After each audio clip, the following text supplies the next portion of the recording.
everybody. Welcome to Football is America with Ron and Kyle. I'm Ron. I'm Kyle. Hello. And we never drop a touchdown pass. Ever. Because we don't play football, Kyle. That's why. That is factually correct. Your information is accurate. Well, it'd be a lot better if I didn't have to go ahead and talk about a whole bunch of whiny bitches and, we didn't get the call we wanted. Shut the hell up. I don't care. I haven't even started. I'm already pissed off. We have so far to go before we actually get to that. Which makes it worse. So then it's just like way at the end, just this giant thing. When are you going to talk about the... I don't care. Don't forget, everybody, you can get us on our email, footballisamericapodcast@gmail.com, at FBIApodcast on Twitter, facebook.com/footballisamericapodcast. Don't forget to go on there, check out the Audible trial, audibletrial.com/FBIApodcast, 1-800-Flowers.com, NatureBox, hulu.com/FBIApodcast. All of our fancy sponsors that are helping us out, go there, go to our website. We have the links up on our website. Check them out. Go search for your stuff through Amazon on there. We have an Amazon box. If you go there, that helps directly help fund the podcast and help us out. I had a family member do it, and we got 10% directly deposited for her purchase. So that is almost, you'll have to do almost absolutely nothing for that other than go to the website and type what you want in our search box. It will then take you to the actual Amazon site and help us out. It'd be really nice if you did. I mean, Amazon's got everything. They even have marital aids and all that. I mean, everything. They have literally everything. You can buy groceries on Amazon, Kyle. Is that regional or for everyone? That is almost every major grocery store participates, and you can order your groceries and then pay for them there, and then just go to the store and they'll have them boxed in a cart ready for you to pick up. That's pretty rad. Yeah. So now you guys don't even have to shop anymore. So we're just going to go ahead and solve all your problems one by one. Pretty soon you're going to be affiliated with some sort of medical group. Oh, hey, go to the Football is America podcast website. Get your free cancer screening. I'm sure I need share water. He's going to get my toothbrush. What has just happened? My kid opened the door and is telling me about brushing her teeth. Okay, then. I'm a terrible parent. I don't know. I'm not getting up.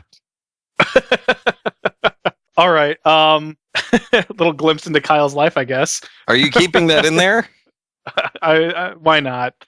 I was just staring at her like at some point she's going to stop talking and then I'm expected to have a response. I have no idea what she's saying.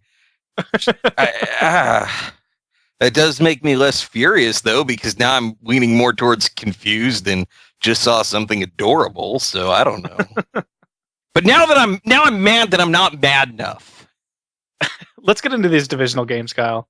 Let's start with Saturday's game and what I consider pretty much the game of the weekend, in my opinion, which was the Baltimore at New England, where New England comes out on top, much to our chagrin. And yeah, way to go, Baltimore. You had one job to do. You had one, and you were like halfway there. You proved that you could. And then you're just like, you know what? Screw it. I'm tired. I don't want to do this anymore. And it's time to go home. They had this one in hand too. Twice they did. Well, yeah. It was ridiculous. How do you lead by 14 points 2 times in a game and then lose? That's a special kind of short bus right there. Yeah, the Pats, they looked horrible in that first quarter. They looked horrible. Like Joe Flacco was just obliterating them with everything he was doing. Justin Forsett was running like crazy. But in the first quarter, it was pretty much one of those like, well, I guess we know how this game's going to go. There are probably people who watched that first quarter and turned the game off going, well, that's how this one will play out. Now we know that's not the way it works with the Patriots. You could be up against them for 3 quarters of the game and blow it all in the fourth. You could blow it all in the last 7 minutes of the fourth, but for crying out loud, 2 times. The other thing you have to really consider here, though, is that even though the Pats were down by 14 points twice, they never really seemed out of it, because as soon as they were down by 14 points, they seemed to be able to come back and score another touchdown, which then they were only 1 score away. So the picks by Flacco, I mean, is what let them climb back into it every time. And it was the mistakes made by the Ravens offense. It was obvious that they were not the superior offense, but they had a chance to win this, and they let it go. They let it get away from them. That's very fair. I will say that one thing that really seemed to be, at least in my mind, a turning point was the injuries to Steve Smith in the first half. Because when he was feeling healthy, he was rocking it. He was a great option, maybe not a huge deep threat all the time, but I think at this point, most people understand you don't have to be Johnny Lightning Legs out there running like a damn fool and catching a 60-yard pass. If you just move the chains, you're doing your job for your offense. That's all you need to do. And he was moving the chains. Then he gets a little bit hurt, and it's like the entire offense was just totally deflated. And I mean, he stayed out there. He kept playing, but he wasn't playing as well. And it looked like they got absolutely nothing out of Torrey Smith, which is pretty much the story of the year. Well, he was also injured during that game right at the very beginning. He still sucked. Well, you know who didn't suck? Rob Gronkowski. I'm getting, yeah. You're so angry. You're already upset. I freaking swear. At least one of you sons of bitches listening is a witch doctor, or you know somebody, all right? I'll pay you for the chicken and the salt. You can even import the salt from somewhere. I don't care. Crazy Malaysian pepper, throw that in too, because you may as well cook the chicken after you sacrifice it to Weejo, the demon lord. Do something to make him hurt again, please. Well, you can't say that because we both love Gronkowski. It's true. I can love him as a person and hate him as a football player, all right? He can still be cool from a wheelchair. Why can't he? What's wrong with you? I didn't say anything about it being permanent or anything like that, but why, it could be something minor. Oh, he smashed his toe in a car door accidentally, and now he wants to do a wheelchair because why not? 7 catches, 108 yards, and a touchdown. He was way too wide open everywhere he was on the field for the most part. That allowed him to get 4 first downs. He had 2 20-plus yard receptions and a long of 46. And there was a couple of times in this game where it just looked like they just didn't even see where he went. And I don't know how that's possible with a guy his size. Well, that would tie in nicely to the whole shifty Nick Saban formations the Patriots were doing. But no matter who is out there on the field, you cover Rob Gronkowski. Because with him, you have one shot, and that is prevent him from catching the ball. Once he catches it, you will need 3 defenders minimum to bring him down. Now, maybe not all the time, but you're either taking him out at the knees and risking him just stepping over your man and then being pissed off that you tried to take out his ligaments, or you get a lot of people on there and just have him get tired of fighting and lie down. Because I think he could still power his way through all Refrigerator Perry style. What's that guy doing? Somebody on the Colts call the fridge and tell him to get his fat butt out there. I know he's put on more weight. Just have him run out there and slam into Gronkowski. He doesn't need to play every down. Just once. Just slam into him and lie on top of him and breathe real deep into Gronkowski's face. Because the fridge has got some sort of STD from the good times. Something that's like not just STD, but like airborne transmission as well. And he doesn't know about it because he's still living the good life. And something. Last time I saw the fridge, he was on TV at a Bears game, and he was riding one of the mobile scooters. One of the Walmart fat guy scooters? Yeah, a little hover round. How many of our people listening are fat guy Walmart guy scooters? I don't know. But if you are, then I mean, kudos to you. You are what's wrong with America then. Unless you have a disability, like legitimately, in which case, keep doing your thing. But if you're just the person where it's like, you know what, Twinkies are good, and then you deep fry them and they're great, and KFC is going to go great with my deep fry by deep fry, that's exponential power, and you're trying to go ahead and become the lord of deep frying. And then you get too fat and you get the diabetes, and Wilford Brimley tells you it's cool to ride on that little scooter, and so you do, that's bad. I don't like that. So Joe Flacco, he is no longer the money guy in the playoffs, I guess. That is the word on the street. Which street? Well, I live in Virginia. Main streets. Yeah. He ends up with the second longest interception-free streak in the postseason. And that, and to me, that just kind of is the conclusion of what is Joe Flacco. He's always going to be second best to somebody. That's really, it's a very quick analysis, but it's also really poignant. There was this weird expectation we all had, and like, oh, well, Joe Flacco's the king of the playoffs because he's won a playoff game every time he's been in. And yeah, he managed that against Pittsburgh, but as good as he looked in the first half, where he looked the same way he had in the game against Pittsburgh, the same way he had in that magical Super Bowl run, he looked like that in the first half of this game. In the second half, he just passes going awry, just not getting the looks he needed, and a couple of picks, one of which in the fourth quarter with minute and a half left, where he was channeling Jay Cutler and just chucking it up. He's got small receivers. I think both of his receivers, when he was chucking it downfield, were a good 3 to 8 inches shorter than the coverage guys there, which makes you wonder what his best case scenario was, or if he was really considering that fact. You can't say that he cost them the game. There were too many factors, and so you cannot say that and be fair. You can say, however, that his decisions eliminated the late game chances to win the game. You could say that. A little bit of a jerk way to put it, but it hasn't slowed me down. I stand by my statement for him. He's never going to be the guy that you're going to say that is the reason why everything came together this season, and that is the reason why the Ravens are awesome, is because of Joe Flacco. He will never, ever, ever be considered that. He is a good quarterback. He is a quarterback that can get you into the playoffs. He's a quarterback that can win you a Super Bowl, but he cannot do it by himself. There are quarterbacks out there that can do it by themselves. Russell Wilson can win you a Super Bowl. Andrew Luck could win you a Super Bowl. Joe Flacco cannot win you a Super Bowl by himself. He can't. It's true, though.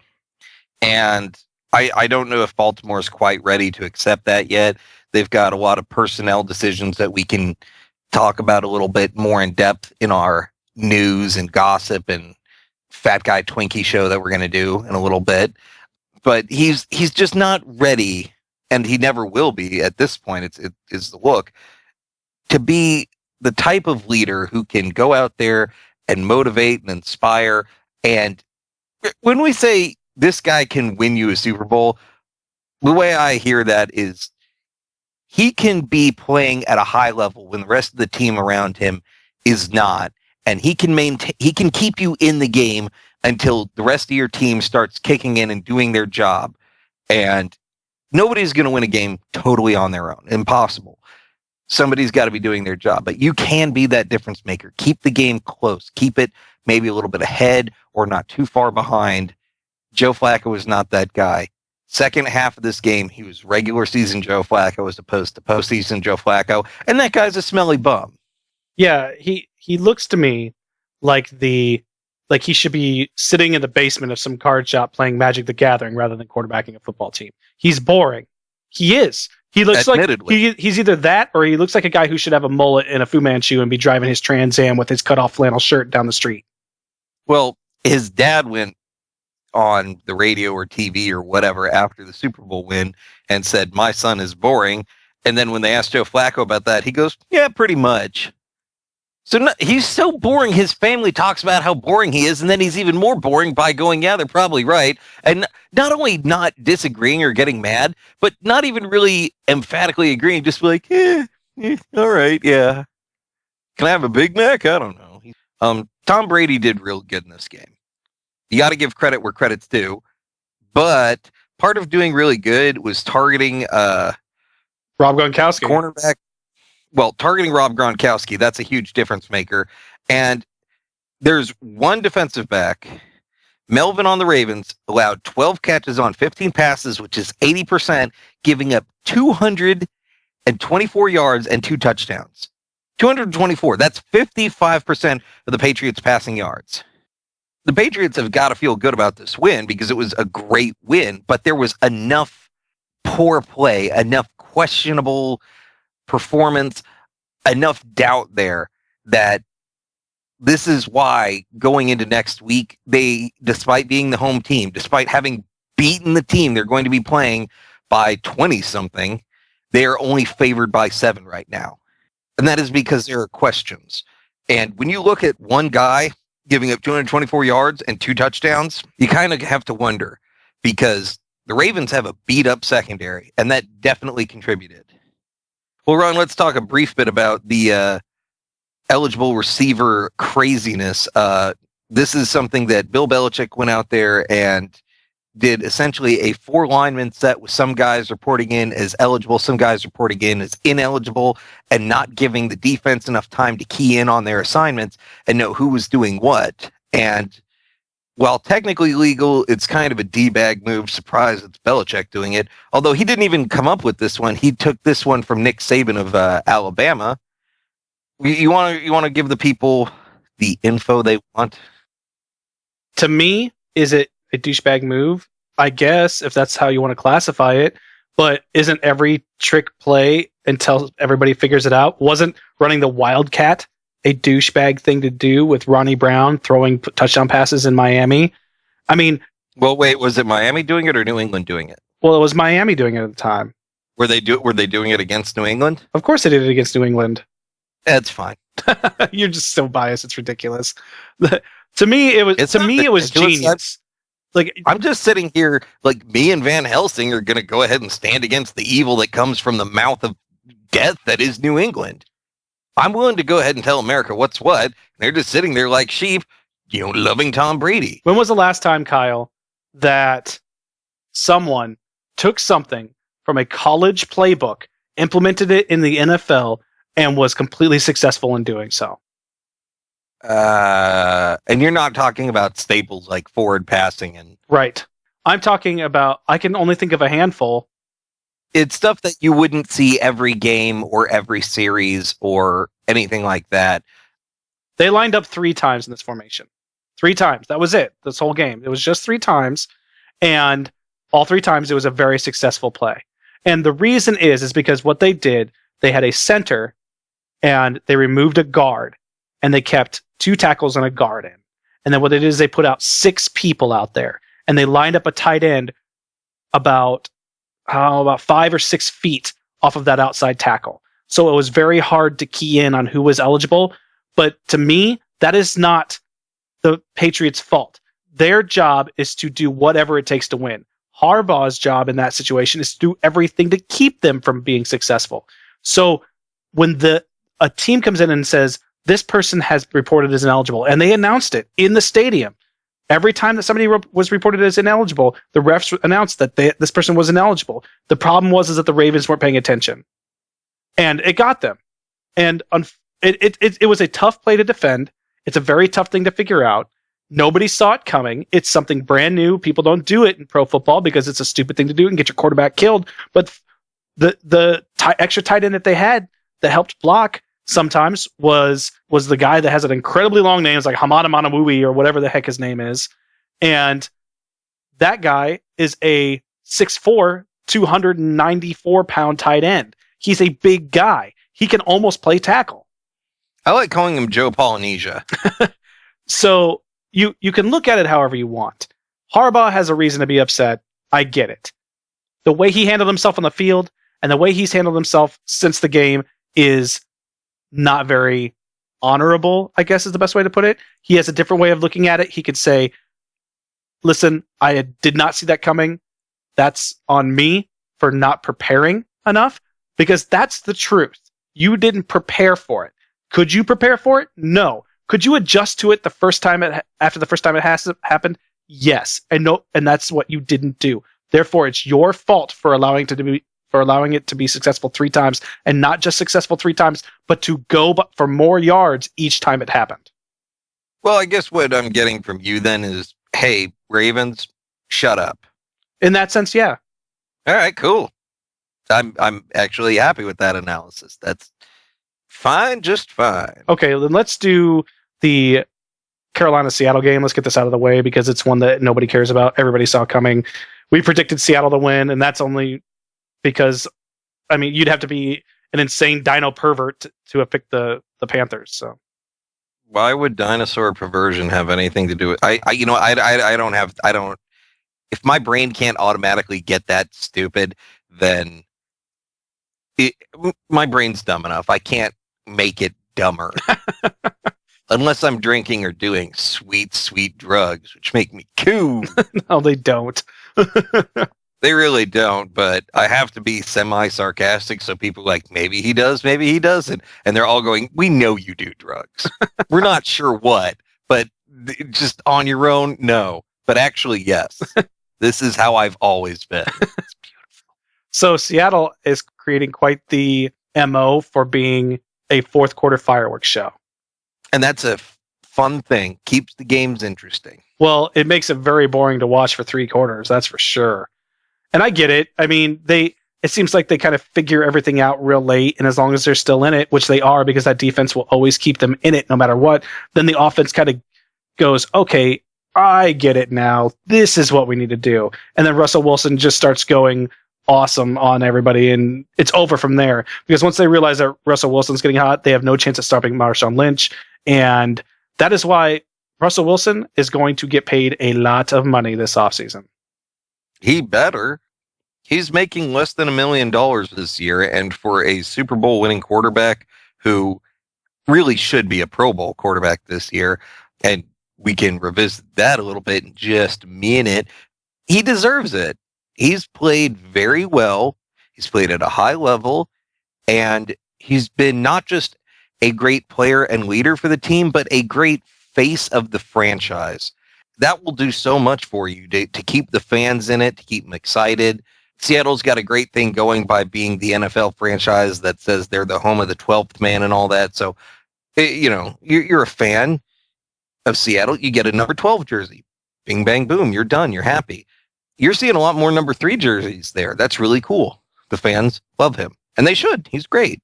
A lot less 24 jerseys. I think they're sick and tired of Marshawn Lynch and his nonsense. But can you justify letting him go this offseason? I think that if I was the Seahawks, I'd have cleared out his locker for him and have a video of the GM throwing his crap out into the street and being like, we're done. Or saying one of the things he says in his pressers, just, hey, coach, what are you doing? I'm thankful. Coach, stop it. This isn't cool. I'm thankful. And just, we're tired of it. He does a good thing. He's getting older. They've got some other guys who can do things. And pretty soon, like you said, Russell Wilson's going to get paid, right? Yes. It's going to change the dynamic of this team. You got to imagine they're looking to get a wide receiver early in the draft to give Russell Wilson some more weapons. I think they can afford to let him go. He doesn't want to be there. He's being too much of a headache. Let him go back to Oakland. If that's what he wants, if he wants to go be a ding-dong somewhere else, let him do it, okay? Let him be Jesus Boy's problem, not Tim Tebow, the other Jesus Boy. My thing is, at this point, I don't think the Seahawks can afford to let him go. I think they're going to have to pay him his money if they want to keep winning, because I just don't think that moving on to Christine Michael and Robert Turbin, there'd be a drop off, no doubt. That those two can't make up what Lynch does. Let's be honest. Russell Wilson is the leader of that team. He is the driving force in that team. But Marshawn Lynch, he is the face of that team. Well, I'd say he's the heart. He's not the face. He's definitely not. The face is the guy who you think of the representation. And even then, you could make the argument it's more Richard Sherman than Russell Wilson. Right. Okay. Marshawn Lynch the heart is a much better term. Okay. He is the driving force of that football team. When things are getting tough in a football game, who do they lean on? They lean on Marshawn Lynch. They lean on Marshawn Lynch. Right. Yeah. And we're talking about a guy who, over the last couple of seasons, had been steadily declining. And then this year he comes out, and although his run game hasn't been as effective, he got way more active in the passing game, way more active in pass protection. It's just, there's no way that, in my mind, if they want to win like they did this year and the previous year again, that they're going to allow him to walk and still think they can't let him walk and think, yes, we can do it again next year with what we've got. Because I just don't think that they can realistically think that. Not to the same extent. I will agree with you 100% there. Marshawn Lynch is the gas that makes this car go, but he's not going to be around forever. What are you going to do in 3 years when he's getting old and slow? What are you going to do then? Sometimes it's better to part ways right away, and rather than hang on and pay the money and maybe miss out on a guy in the draft you could get, or whatever the case may be, to just hang on and hope for the best. I'm just thinking they got to be getting tired of it. If they are able to get another Super Bowl win or even an appearance, you can check the block and say, we did a great job. We did a fantastic job, and let's let him test the waters of free agency, and he'll come back and say, oh, well, these guys are giving me this much. You can certainly match it. I know you can with cap, and they'll come back and say, we don't want to. If you're talking about football interest only, keep him there. I also, however, think that this is a guy who could be addition by subtraction, getting rid of him. Now, keep in mind, this is the whole Percy Harvin thing when he left. Percy Harvin, despite being a diva wide receiver, was talking about getting the run game going because he and Marshawn Lynch were friends, and Russell Wilson with his whole face of the franchise and all that. And there was talking about him not being black enough, which if there's a sentence that can make a white person uncomfortable, it's he is not black enough. We do not know how to say that and not be terrified that somebody's going to call us out for something. But that was what was said. And I think that it might be that whole just get rid of him. They did so much better like a week or two after Percy Harvin was gone. That's when they started picking things up and really rallying the way they needed to. There will be difficulties with Lynch gone. It's going to happen sooner or later. I say may as well have it happen sooner. Test out, see what Russell Wilson can do long term, because also keep that in mind. In 3 years, Marshawn Lynch, one way or another, is pretty much done. Pretty much. Right? Right. I mean, I'll agree with that. So you may as well take the training wheels off of the Russell Wilson bike now, see what he's capable of without a run game to lean on, as you said, and see what you need to do to get that team to the level of play they're at now, beyond the 3-year mark. My question is, do you see Marshawn Lynch, instead of going to the Raiders, him wanting to get into another division opponent? Because you figure Frank Gore's aging, probably not going to be back with the 49ers. Arizona really has no run game there either. And the only other team is the Rams, who Jeff Fisher will do anything to get a good, strong run game going. So could you see him going to one of those 3 teams so that he could take it to the Seahawks twice a year? The only one I could see would be the Cardinals. And even then, all the teams have question marks, like glaring question marks. The Rams have a huge question mark at quarterback and also at physical location over the next few years, not to mention head coach and all that. The 49ers just lost their head coach, and Colin Kaepernick is looking incredibly unsteady. And if you go to Arizona, how much longer is Carson Palmer going to be there? They've done the best out of the rest of the division, at least this year. And Bruce Arians, as you and I both know, is amazing. If Marshawn Lynch is going to go somewhere within the division, he's going to want to, as you said, stick it to them. And that means winning. And that means a team that he is the final piece. And the closest you could get is probably Arizona, unless a very, very similar-minded coach comes into San Fran. Then I could see him wanting to go there. But it's very... The only way I could see him going to the Rams is if the Rams say for sure, yes, we're relocating to LA next year. And that could easily get Marshawn Lynch to go there and finish his career there, knowing that he'll be going back to LA basically right away. Fairly wild, just the circus that follows this guy. It's quite frustrating. All right, well, let's get into the Panthers real quick.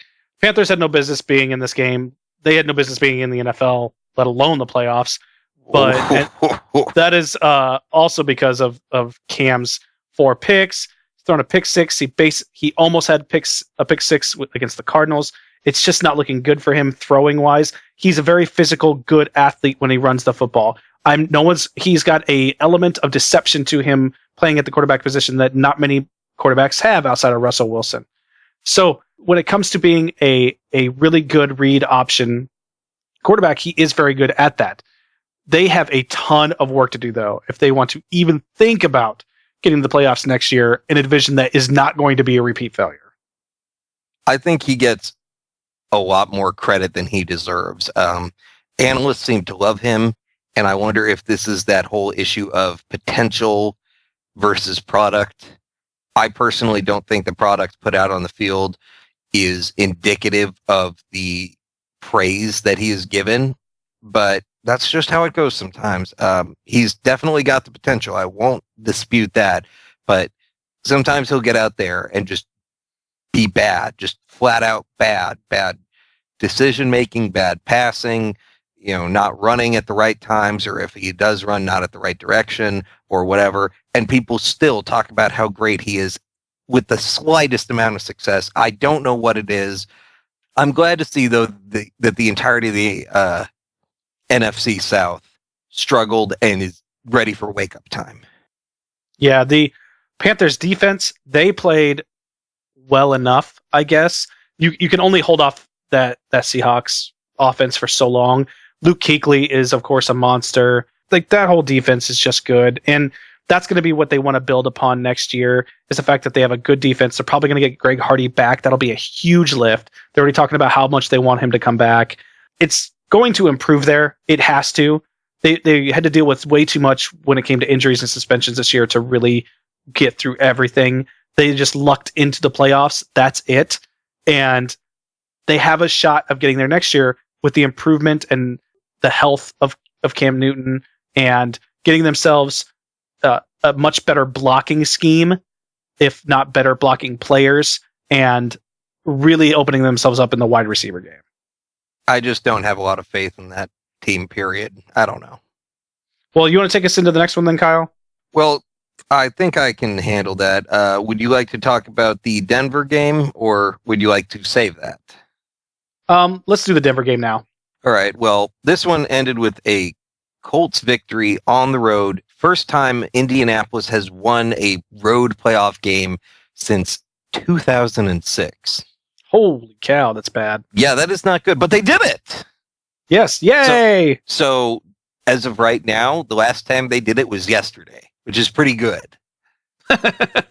That's really recent, as it turns out. Anyway, final score, 24-13. Our predictions, you said the Broncos by at least 15. I had the Colts by 6. And are you going to give me the Nana and the Boo Boo? What you're about to do? Well, you stick your head in doo-doo anyway. I don't need to do any of that. This is a beautiful storyline type game. Huge win for Luck. He is now 2-1 against Manning. We both were physically there at Peyton Manning's comeback game in Indy. Probably the best game of football, at least in terms of story and product and all the things that went right. That one game then in the past. I have been to a ton of football games in my lifetime. Lots and lots of football games with family members being Bears fans, with family members being Rams fans, with friends being Kansas City, Green Bay, and Minnesota fans. I have been to a lot of football games. I lived in Seattle. I went to a few Seattle football games. I lived down near Georgia. I went to an Atlanta football game. That game we went to last year was the best football game I had ever been to, and that includes the years I got to watch Walter Payton play. Damn. But not entirely surprising. That was great.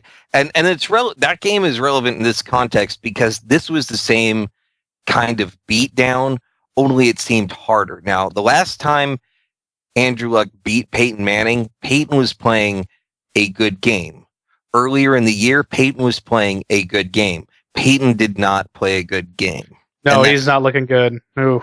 Whereas Andrew Luck, he looked fantastic.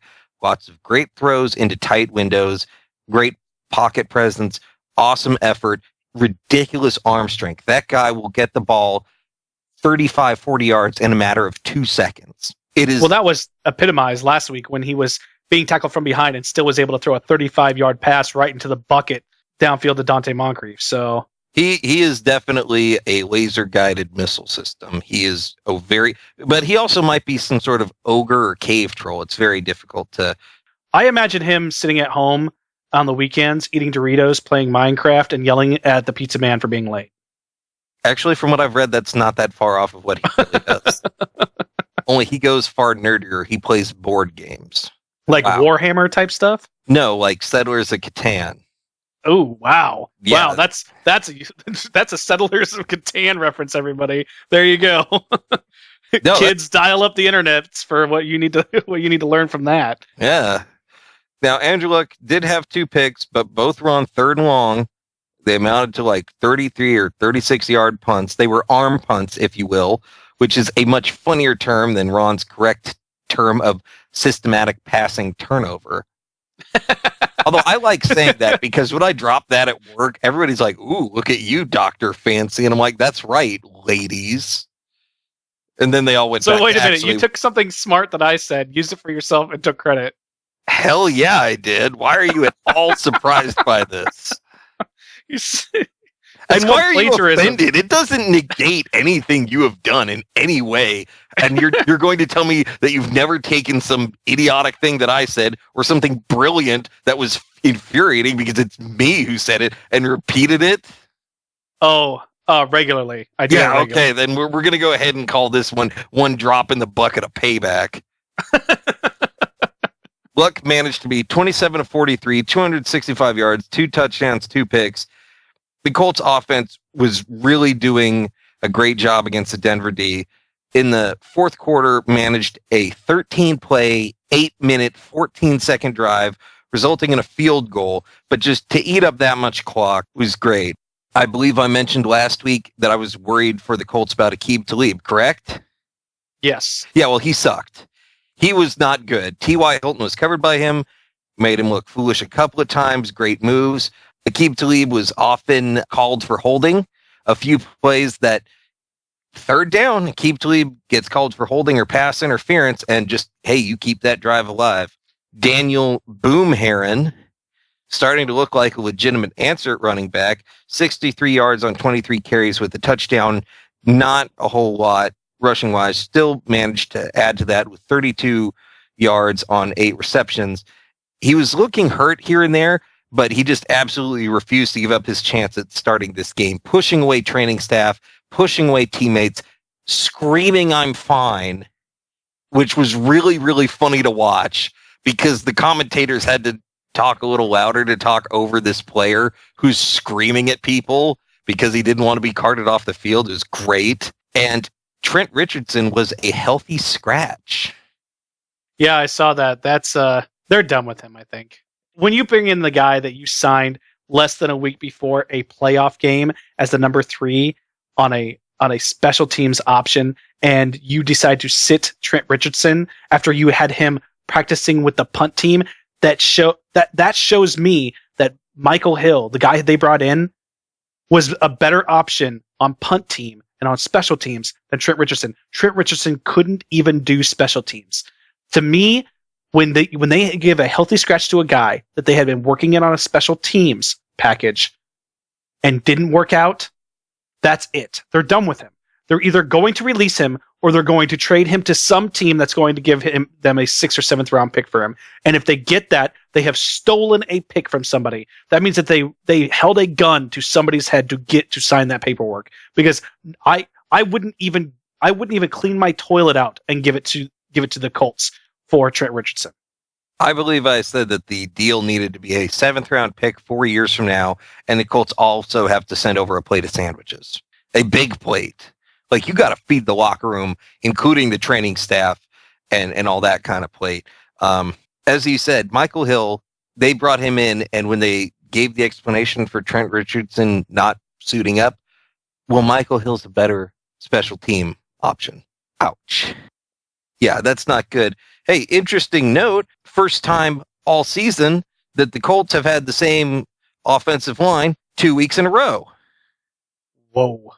Yeah, but all season long, like literally every game this season, yeah, like up to this game and last week's game. Yeah, last week was their 10th different lineup, 10th different variation position by position on the offensive line. And it's apparently working because Andrew Luck was not sacked one time, not once. They did a really good job considering you were going up against people like DeMarcus Ware and those kind of guys there. I mean, you got Von Miller there. I mean, look at those kind of guys. And you're telling me that and coverage sacks, don't forget about that, because you're when you've got 3 Pro Bowlers, and I believe 2 of them were all pros for defensive backs, you imagine that you're going to get a coverage sack, or at least have the opportunity. Nope, Andrew Luck stayed upright, and really, the Colts offense was great. The defense was really even more impressive. I know you like Vontae Davis, Ron, because I know you like defensive backs that are not afraid to hit people. Oh, I love it. And that makes Vontae Davis one of your favorite defensive backs, because best shutdown corner in the game right now. If you were to only count this week, best shutdown corner. And the reason I say that is because a corner that can play coverage as well as he can tackle and play the run or play the run after the catch, that is a complete corner. And Vontae Davis has had his problems. I will not glaze over the fact that he has been inconsistent. But when everything is up in the air, when the pile of poo is about to get dumped into the giant industrial fan, Vontae Davis is there to save the day. He is there on defense to do it. He basically can run the routes with receivers, and not only that, obliterate them when they do catch the ball. He really likes obliterating people, too. He doesn't just, tackle when you're down. When he hits somebody, it's usually an entertaining highlight reel kind of hit, which obviously is great. Great stat for him on the day, 5 passes defended. That is a playoff record. 5 in one game. You can say all you want about Cam Chancellor. You can say all you want about Richard Sherman. You can say all you want about Darrelle Revis. I enjoy nothing more than a corner that loves to tackle like a linebacker. I have not seen a defensive back play like that since Troy Polamalu in his best years. Yeah, Vontae Davis is having a fantastic year. Another guy I know you like, not playing this year, was Robert Mathis. Now, you just love big hits. If I said, Ron, you can watch all the offensive plays or all the big hits, you're going to go big hits every time, because why would you not? That's the best part of the game, is big hits. Rookie outside linebacker Jonathan Newsom, channeling his inner Robert Mathis, forced fumble sack of Peyton Manning, same way Robert Mathis had that forced fumble sack last year, round the outside, totally flat out burned Ryan Clady, the left tackle, Pro Bowl left tackle at that, slammed Peyton Manning with the arm, fumble, Colts recover, led to 7 points. Fantastic. Great job by the Colts. Broncos, your defense, let's start there. It was bad. Yeah, they didn't allow a whole lot on the ground, but it was more than they should have, in my opinion. 99 yards total. Aqib Talib was not good. After spending the last 2 weeks listening to Keil just tout how much he loved this Aqib Talib kid and how good he was and how he should be, honestly, the best corner out there, he really disappointed for Keil and made him sad. Well, yeah, but he disappointed me by letting my team win. So if you're going to disappoint me, that's the way to do it. Hey, Keil, I'm sorry. I wasn't able to get this project done. So here's double what the project cost. Like, okay. I like money. Give me money. And this guy gave me money in the form of not doing his job. His performance was the glaring sum of how the rest of the defense performed. That he couldn't get to Andrew Luck. Both DeMarcus Ware and Von Miller could not get to the QB, who was sacked 27 times in this regular season, who in the first game of the season dominated that offensive line. It was bad play calling. Just Broncos defense has a lot of help, and that's why it surprises me so much that people are interested in Jack Del Rio, because to me, he has not proven that his defense is anything outside of between a 20th and a 10th rated offense at best. A defense at best. Like, nobody's impressed with the guy who buys a fully restored muscle car. You're impressed with the guy who fully restores a muscle car. It's the same thing here. You have a defense that is bought for you to be excellent. You didn't make it excellent. You have excellent players. You've got 3 Pro Bowl defensive backs. You've got one of the best pass rushing outside linebackers in Von Miller and one of the best pass rushing defensive ends in DeMarcus Ware. And you can't get to this Colts team that has had one of the worst offensive lines all year. You can't get to them once. And especially when they're not on the field at the same time. I'm talking the linebacker in Von Miller and DeMarcus Ware. They're not on the field at the same time, or they're not both pass rushing. That's bad. You know the Colts are one-dimensional on offense. You need to attack, and you don't. And that really allowed the Colts to force the Broncos offense to win, and they didn't. And Ron, I want to say you called this, 3-4 weeks ago? I want to say it was at the Bengals game. You said teams are going to beat Peyton Manning the rest of the year by forcing him to throw outside the hash marks, outside the numbers. You called it. You said he cannot throw anywhere but in the middle, and the Colts took the middle away from him, and holy crap, you called it. Yeah, he's the reason that they lost. He's the reason. I never thought that I would ever see a day, or it almost hurts coming out of my mouth after having been such a fan of him for so many years. But Peyton Manning was the reason they lost this football game. That is not something you ever say, ever. You never use all of those words in a sentence together. And this was not the typical stereotype of Peyton choking on the pressure of playoffs. This was Peyton Manning playing worse than Andy Dalton physically, not even mentally. His physical game. Mentally, he was on point. He was making the right throws. They were getting to the right receiver, just not at the right spot. Overthrowing receivers on deep routes by 5-10 yards, just throwing with every ounce of strength he had, because he knows he can't put touch on it. He's just got to get it physically there, not working. Can't hit the tight windows. Can't get the timing. Only one touchdown on a drive that was the opening drive. Should have been a 3-and-out, but there was a roughing the passer penalty, and then 2 passes that Colts non-pass covering safety LaRon Landry allowed. First a big gain, and then he's one-on-one on Demaryius Thomas, where I looked at that and said, wow, that's going to score. Peyton Manning audible at the line. Demaryius Thomas, touchdown. Yes, not to take anything away, but LaRon Landry is crispy fried puke. He also doesn't like to tackle. C.J. Anderson, couple good runs. Great 4th-and-1, breaking 3 tackles, notably stiff-arming LaRon, non-tackler Landry. I don't know how he's a football player. And aside from that 4th-and-1 run that you could say a lot of it was a bad player making a bad football move, there was nothing on offense for the Broncos that they should be excited about going into next year. And we'll get to this a little bit later, but like all the turmoil that's happening there with the coaching staff and what's going on there. And this honestly could be the last game of Manning's career. You said it earlier that he looked like he was just trying to get the ball there physically. It looks like he has no power. And I know it's come out that he's got a torn quad or whatever. And you've even asked the question, then if that's the case, why are we on the field? And I've asked the same question. I asked it about the Phillip Rivers deal. If you are an all-star player and you are able to go out and still perform at 75%, and that's still better than the backup quarterback, then play. We saw that from Aaron Rodgers this week. But if you are an all-star player and you cannot physically perform better than somebody who sits behind you could play, then don't go play. You are not the best option.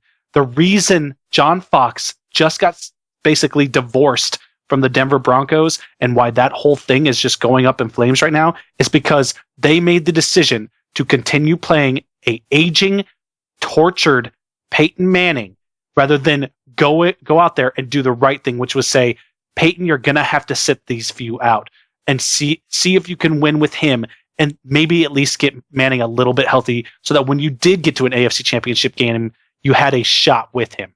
Instead, you took and made Peyton Manning look not only mortal, but childish on the football field.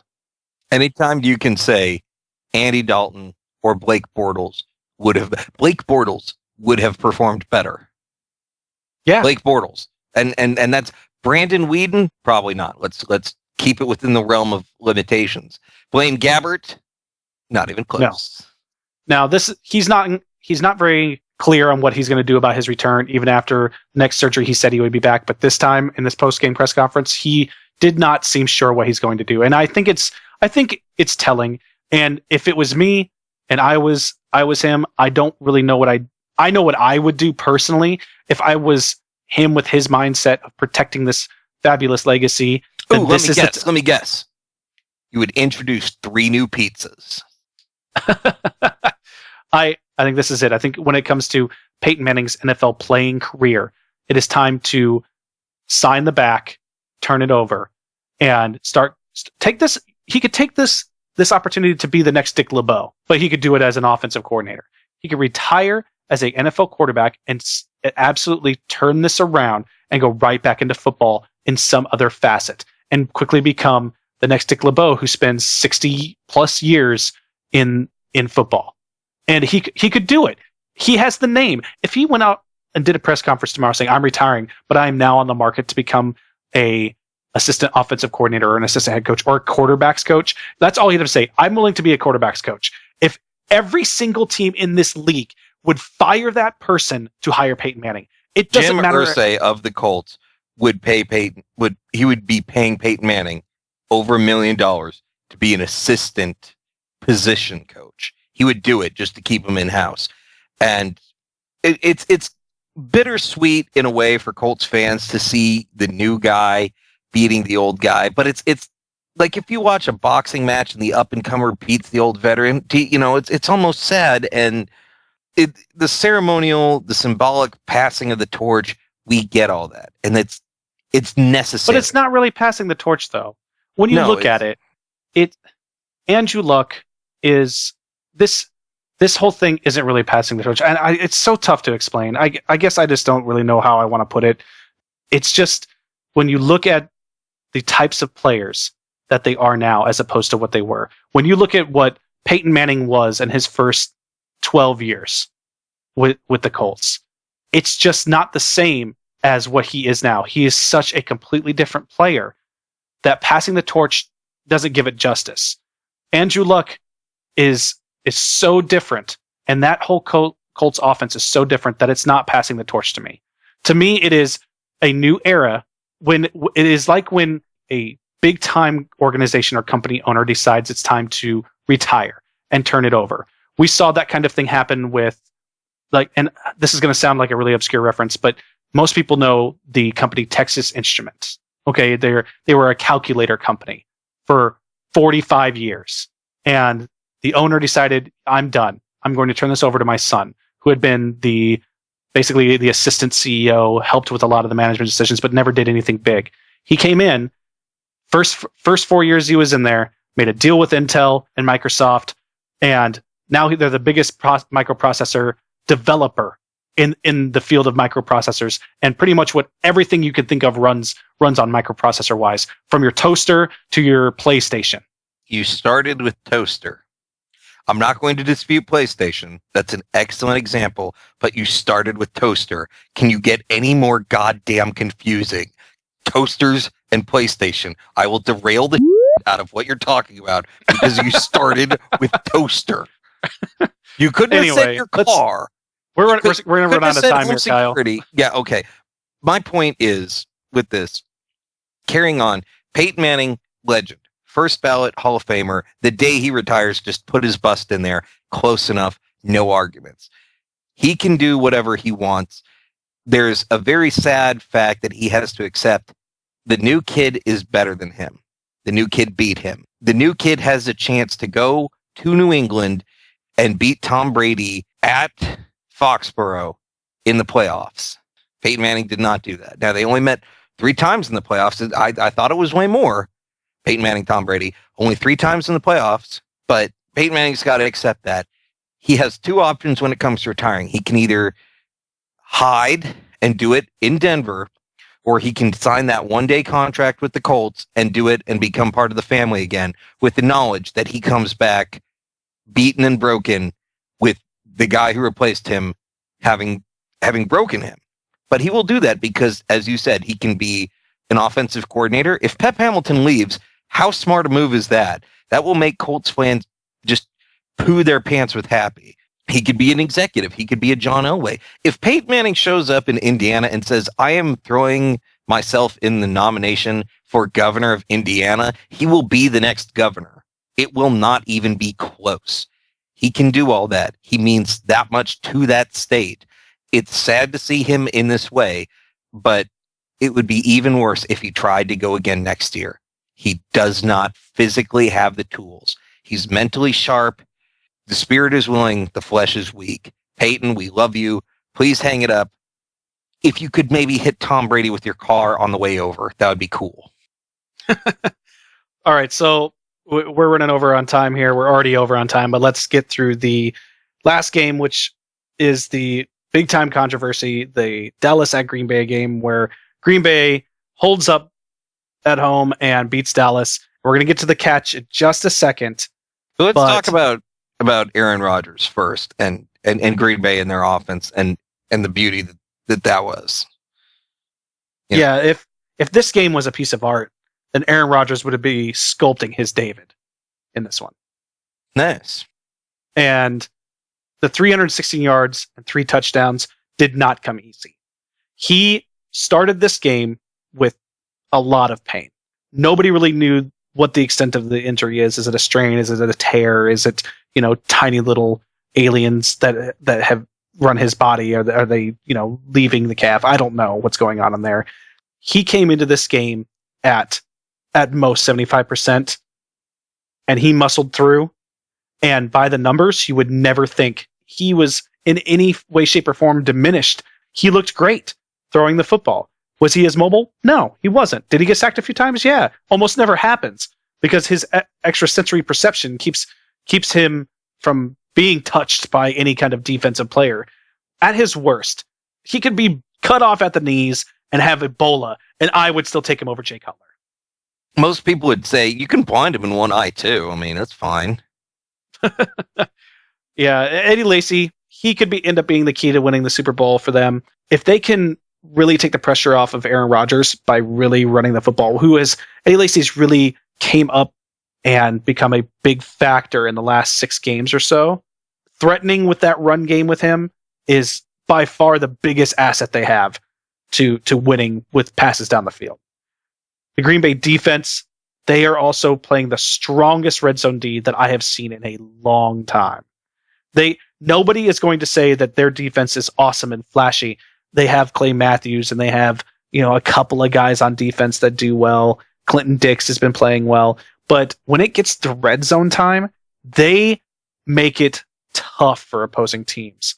Opposing teams that maybe run the ball, maybe like the Seattle Seahawks.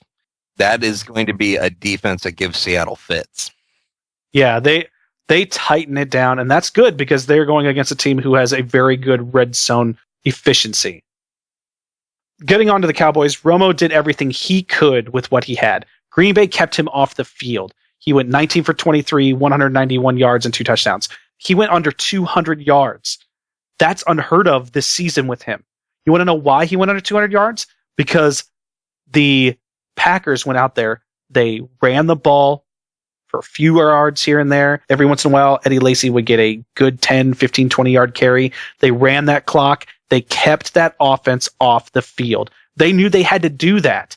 They knew it because of the big playability when it came to Terrence Williams and Dez Bryant and DeMarco Murray and Jason Witten. They knew what they were having to deal with that offensive line and Tony Romo being calculated on his play. They had to keep him off the field. They did it.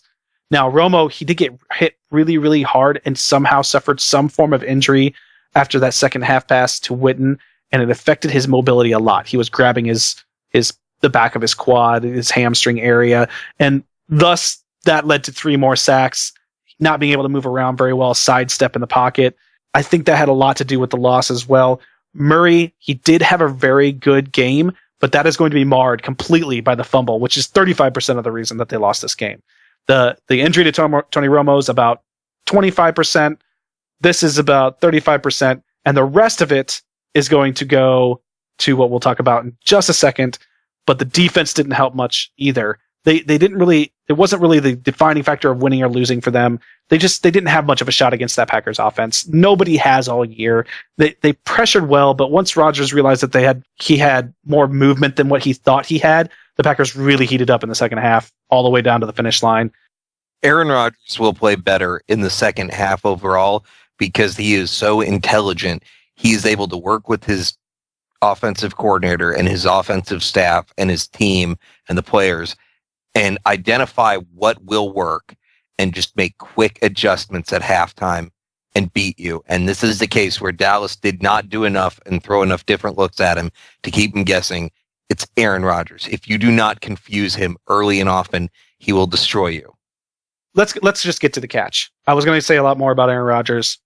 Everybody knows about Aaron Rodgers. Everybody knows about DeMarco Murray. Everybody knows about everybody in the football game star-wise. Let's get to the catch. The Dez Bryant, did he catch it?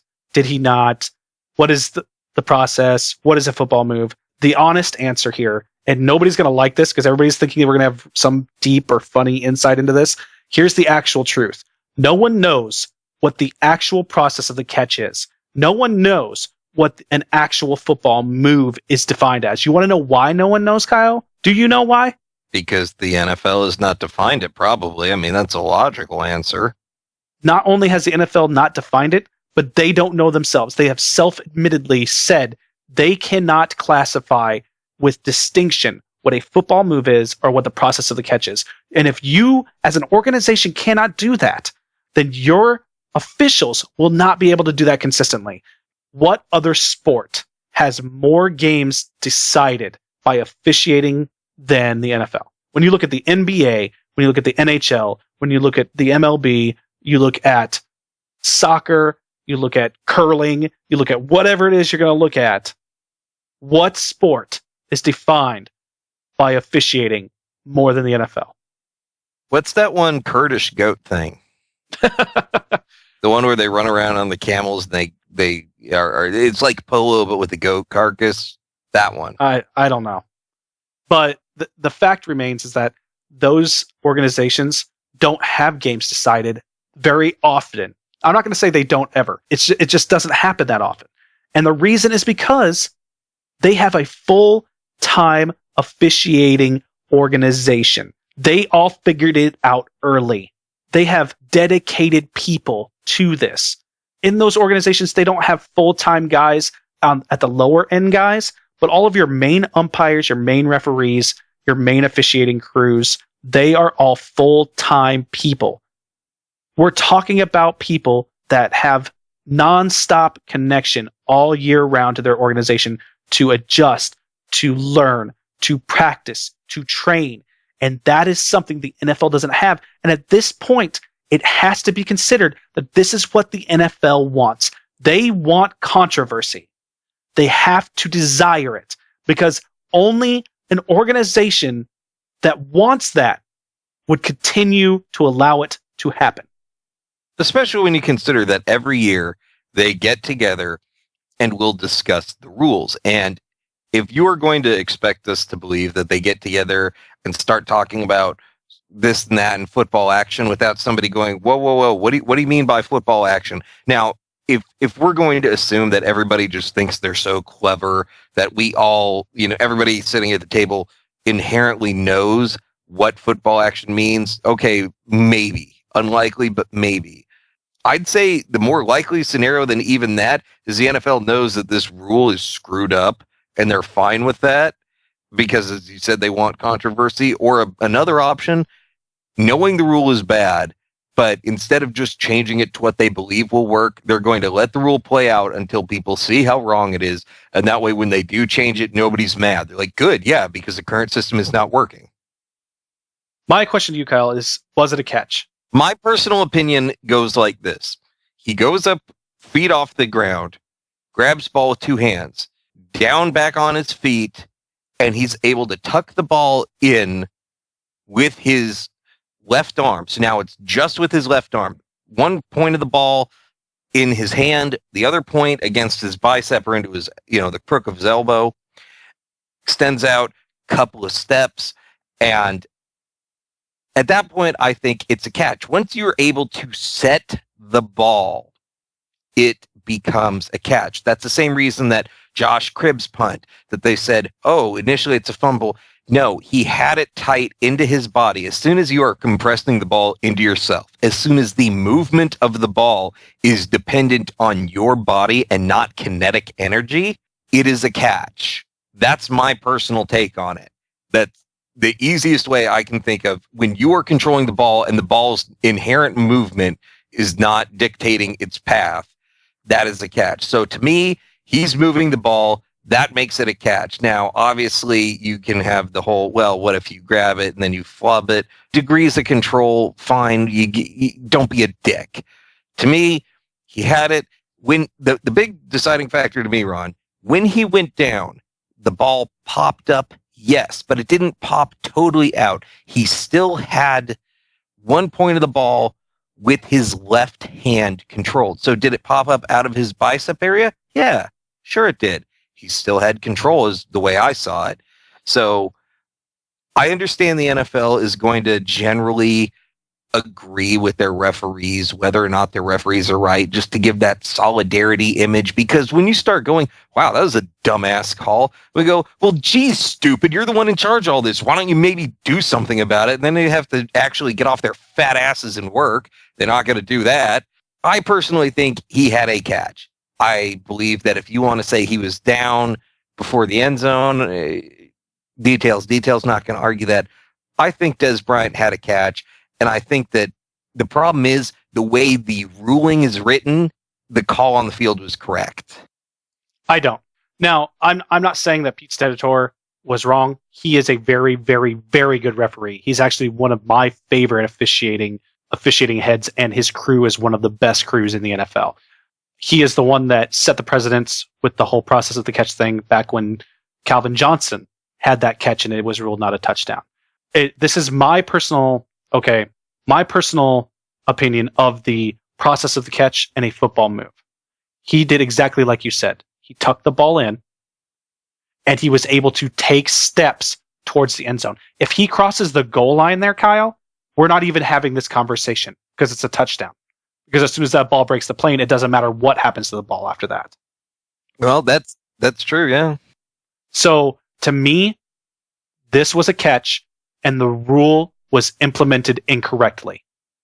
Well, but you would agree, though, that essentially he did catch it, at the very least. He made a catch, and the whole football move business is an after-the-fact bit of nonsense.